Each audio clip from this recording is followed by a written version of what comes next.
কাকিমুনি আজ যেই কাজটা করেছে সেটা একদমই ভালো করেনি ঈশান। কুসুমের আজ বড়সড় বিপদ হতে পারত। ভাইদা তুমি ঠিক আছো তো? হ্যাঁ আমি তো ঠিক আছি, কিন্তু তোমরা এখন এখানে? মা, আমার সাথে তোমাদের কোনো দরকার ছিল? না মানে তুমি সত্যি ঠিক আছো তো আয়ুষ? হ্যাঁ। আয়ুষকে তো আমি নিজে কুসুমের সাথে বাথরুমের ভিতরে আটকে দিয়ে এলাম, তাহলে আয়ুষ বাইরে এলো কি করে? ঘরে বসে কাজ করছো, অফিসে যাওনি? ও না না, আসলে আমি অফিসের জন্যই বেরোচ্ছিলাম, তারপরে ভাবলাম বাড়িতে বসেই কাজ করি। কিন্তু কোনো সমস্যা হয়েছে? হয়নি, তবে হতে পারত। সমস্যা তো আছে দিদি, তুমি শুধু সমাধানটা করে দিয়েছো। দিদি গো, আমি তোমাকে যেটা দেখাতে চাইছি সেটা যদি একবার দেখো তোমার পিলে চমকে যাবে। আমি কিচ্ছু দেখতে চাই না, তুই শুধু একটা কথা বল, তুই আয়ুষকে নিয়ে কি বলছিস? আয়ুষকে নিয়ে? দিদি, বাথরুমে আরেকজনও ছিল, নিশ্চয়ই এখনো আছে। ঠিক আছে, আমি তাকে টেনে বার করছি, চল। ওরে বাবা, কি হলো? তুই ঈশান, তুমি তোর ভাইদার বাথরুমে কি করছো? আরে আমাদের বাথরুমের শাওয়ারটা প্রবলেম করছিল, তাই জন্য তো এখানে স্নান করতে এসেছিলাম। আবার এখানে এসে দেখি শাওয়ারের নবটা ভেঙে গেছে। মা, প্লাম্বার ডাকতে হবে ফোন করে। আর ভাইটা সাবানটা কোথায় রেখেছিস? তুই ছোট কে নাকি আর একজন আছে বলছিলিস? কে?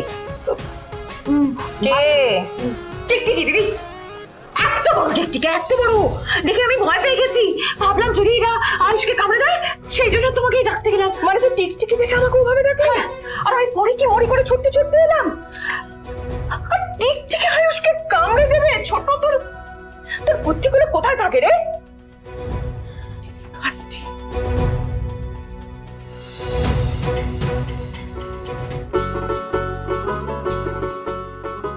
Thank you Ishan, thank you so much.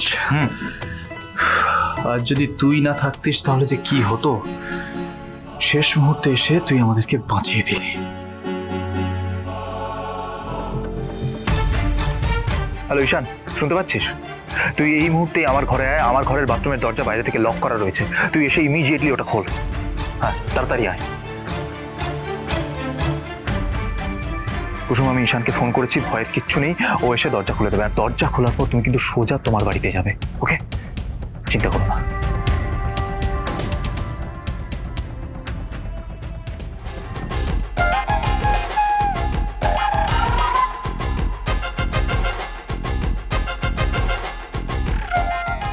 কুসুম, সাবধানে সাবধানে।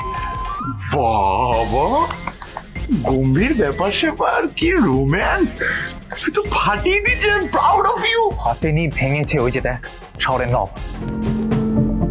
ও, তুই এক্ষুনি প্লাম্বারকে কল কর। আমি দাদা করছি, এত চড়ছিস কেন? ছোট্ট না, আমি যদি একবার জানতে পারি না যে বাইরে থেকে কে লকটা করলো, তাহলে আমি মজা দেখিয়ে দিতাম তাকে। আচ্ছা ঠিক আছে, রাগটা পরে করবি, তুই আগে চেঞ্জ কর, নাহলে ঠান্ডা লেগে যাবে।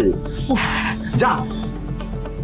ওই যে কথা আছে না, যে কি স্বর্গে গিয়েও ধাং ভাঙে, কাকিমুনিও তাই, যেখানেই যায় কোনো না কোনো একটা অকাজ করবে। কিন্তু কাকিমুনি আজ যেই কাজটা করেছে সেটা একদমই ভালো করেনি ঈশান। কুসুমের আজ বড়সড় বিপদ হতে পারত। হয়তো নি, তুই কাকিমুনির কথা বাদ দে, তুই আমাকে বল সব প্ল্যান রেডি তো? আজকে তুই জাদুঘরকে মনের কথা বলবি তো, নাকি আবার চেঞ্জ অফ প্ল্যান? না না না, আজ একদম যেই প্ল্যান করেছি সেরকম প্ল্যানেই কাজ হবে। তুই শুধু এটা দেখিস যে কুসুমের কাজ যেন ঠিকঠাক সময় মতো শেষ হয়ে যায়। একদম ইয়েস ছোট সাহেব।